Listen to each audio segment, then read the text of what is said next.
श्रद्धेय आदरणीय सम्मेलन के अध्यक्ष और हमारे पार्टी के राष्ट्रीय अध्यक्ष, हिंदुस्तान की राजनीति के मजबूत स्तंभ अखिलेश यादव जी, प्रमुख महासचिव प्रोफेसर रामगोपाल यादव जी और अति सम्मानित मंच, मैं कहना चाहता हूं, मेरे से पहले कई वक्ता गोप भाई ने कहा कि सरकार नहीं बनने दी, सरकार बनने नहीं दी, सरकार छीन ली, लूट ली, सरकार हमारी थी।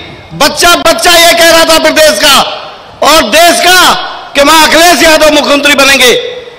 मेरी बेटी चंडीगढ़ में है, वहां से कई लोगों ने बधाई दी कि आपके अखिलेश यादव मुख्यमंत्री बनने जा रहे हैं। दोस्तों भाइयों, किसान चौपट, किसान की आय दूनी करना चाहते थे, उसको जमीन पे गिरा दिया। हजारों करोड़ का पेमेंट है, वो पेमेंट नहीं दे रहे। और दिल्ली में प्रोफेसर साहब बैठे हैं, आईएएस बीए पास लड़के आईएएस बना दिए। आरएसएस के आईएएस को कितनी जान मारनी पड़ती है लड़कों को पढ़ने के लिए, वहां डायरेक्ट आईएएस बना दिए और 150 से ज्यादा लड़के आईएएस और सिर्फ बीए पास। दोस्तों, अभी विश्वविद्यालय की बात चल रही थी, सारे बीसी विश्वविद्यालय में जितने भी हिंदुस्तान के हैं, सारे में आरएसएस के माइंडेड लोग बैठा दिए और प्रोफेसर भी सारे आरएसएस के लोग नियुक्त कर दिए। प्रोफेसर साहब कितनी मेहनत करके प्रोफेसर साहब बने होंगे, आज चुटकी में पेपर आउट करा दिए जाते हैं, रात को पढ़वा दिया जाता है, सुबह को वो जाकर लिख देते हैं। दोस्तों भाइयों, मैं आपको बताना चाहता हूं कि बीजेपी ने 3 पार्टियों के टिकट बांटे थे इस चुनाव में, अपनी पार्टी के, एक हैदराबाद का उसकी पार्टी के, और स्वामी प्रसाद मौर्य बैठे हैं, इनकी पूर्व नेता जो है, उसके टिकट बांटे उन्होंने। स्वामी जी आज हमारे नेताजी के बगल में बैठे हैं। मैंने देखा एक बार टीवी पर कि स्वामी जी 5 फीट पीछे बैठते थे।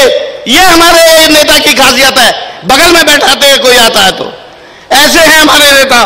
और मैं बताना चाहता हूं आपको, जल्दी थाने और तहसील सारे ठेके पे जाने वाले हैं, सारे ठेके पे पूरा देश।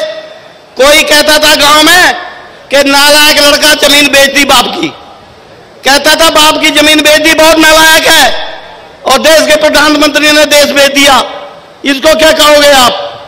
दोस्तों भाइयों, मैं चुनाव चल रहा था, बहुत आभारी हूं अखिलेश यादव जी का, इन्होंने मुझे टिकट दिया। प्रोफेसर साहब का बहुत आभारी हूं। मैं एक बूथ पे गया तो एक आदमी आया कि वोट नहीं पढ़ रहे। मैंने कहा वोट है? बोला हाँ है। पढ़ने नहीं दे रहे। मैं चल अंदर। मैं जो गया, मैंने कहा वोट कैसे नहीं पढ़ने दे रहा? प्रिजाइडिंग अफसर बोला कि साहब डिलीट है। मैं डिलीट तेरे बाप का, इसमें किसी की दस्तखत है क्या है? डंडा खींच के यूं लिख दिया, डिलीट की मोहर लगा दी। मैं चल वोट डलवा। तो सारे वोट मैंने डलवाए, लेकिन मैं सारे बूथों पर नहीं जा पाया। 450 बूथ थे। इतनी जालसाजी इन्होंने की है, कुछ कह नहीं सकते। इतना झूठा प्रधानमंत्री देश में नहीं मिल सकता। हमारे गुरु नानक देव जी, श्री गुरु नानक देव जी जो भगवान का रूप है, उनको कहता है कि नानक जी और श्यामा प्रसाद मुखर्जी और ये स्वामी विवेकानंद मर्तना करते थे बैठ के आपस में। और भाई झूठे 550 साल हो गए उनको पूरा हुए।